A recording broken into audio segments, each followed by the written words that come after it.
Welcome back to Afternoon Live. Is anxiety stealing your joy or the joy of someone you love? Our next guest says developing an anxiety toolkit could help. Here to tell us more, we welcome the author of The Missing Piece, Rewire Your Brain, Reduce Anxiety, and Recreate Your Life, Laura Rhodes-Levin. Thank you so much for joining us. Oh, thank you so much for having me. So do you find that sometimes people might be walking around not really even realizing they're carrying certain anxiety with them in their day-to-day life?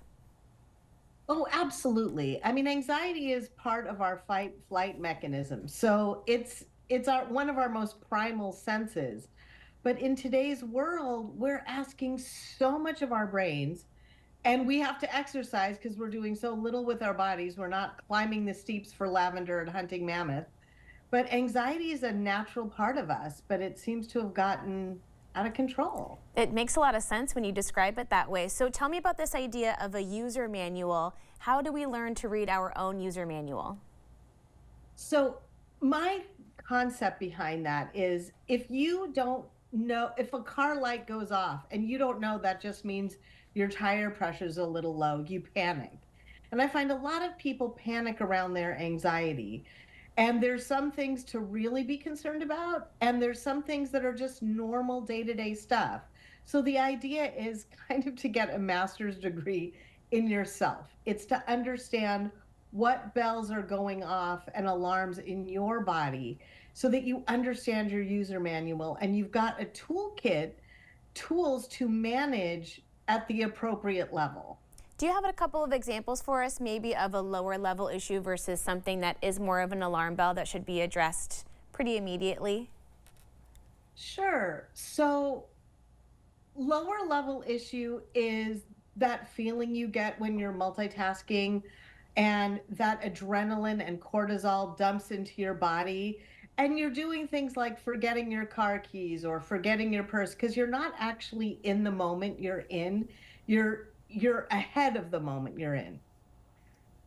On the deeper scale is when your world's getting smaller. You just don't want to go out anymore. You tend to stay close to home. Your social anxiety is more akin to maybe what it was in elementary school as opposed to regular adulthood. And I found this book is helping a lot of teenagers, which makes me so happy. That is so wonderful. So once you kind of know your own user manual, you know what makes you tick, you can make some choices moving forward.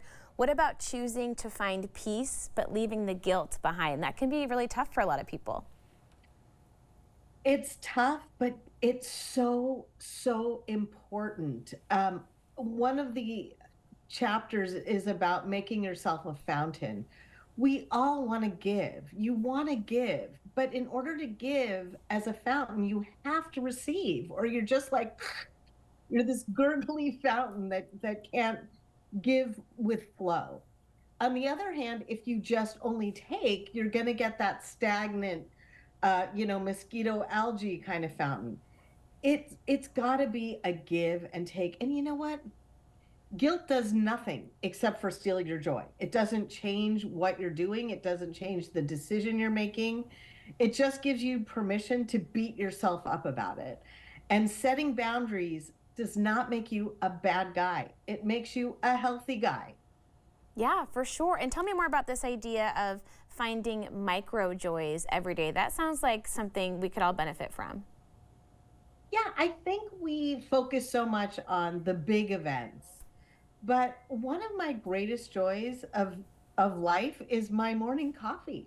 I just love, I'm tired. I'm like, oh, and then I think, oh, but I get to have my coffee. Or the example I like to give is rather than looking at the big picture, this is a metaphor and an example.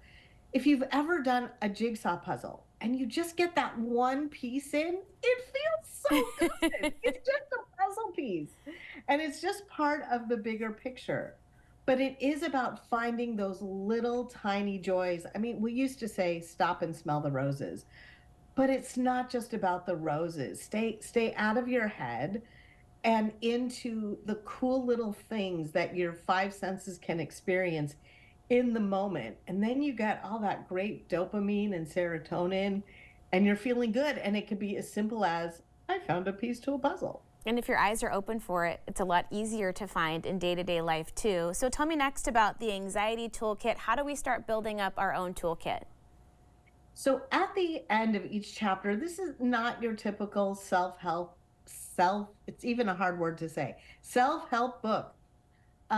I suffered a lot with anxiety my whole life. I ran out of emergency rooms. I tried drugs, alcohol, you name it. I've tried it all. So I really want to share with people, like, this is what happened to me, and this is how I would do it differently now.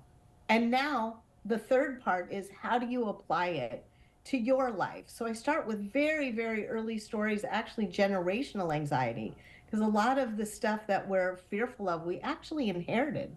And so, for example, that first chapter is about my grandmother's anxiety, how she passed that down into my life. And then it takes the reader through some exercises to help you realize, wow, that's not even my anxiety. That's their anxiety. And I feel like when you understand, that's part of the concept of the user manual. And I give this example. If a woman didn't know what her menstrual cycle was, and she just bled every month and just wanted to punch people and cry, she would think she was dying. Every single month, she would think she was dying. But because it's the gift of life, we're fine with it. So really understanding why those alarm bells are going off, how to calm them down, and applying them directly to your life. You build your own toolkit. So you get a book yourself, and you're basically writing your user manual as you're reading the book. So you've got it for the future. That is so great. Thank you for sharing your story and spending some time with us today. It was great chatting with you. It was my pleasure. Thank you for having me, and thank you for all you do. Oh, thank you so much. The book, again, is The Missing Piece. We'll have more information on our website at katu.com. We'll be right back with more Afternoon Live right after this.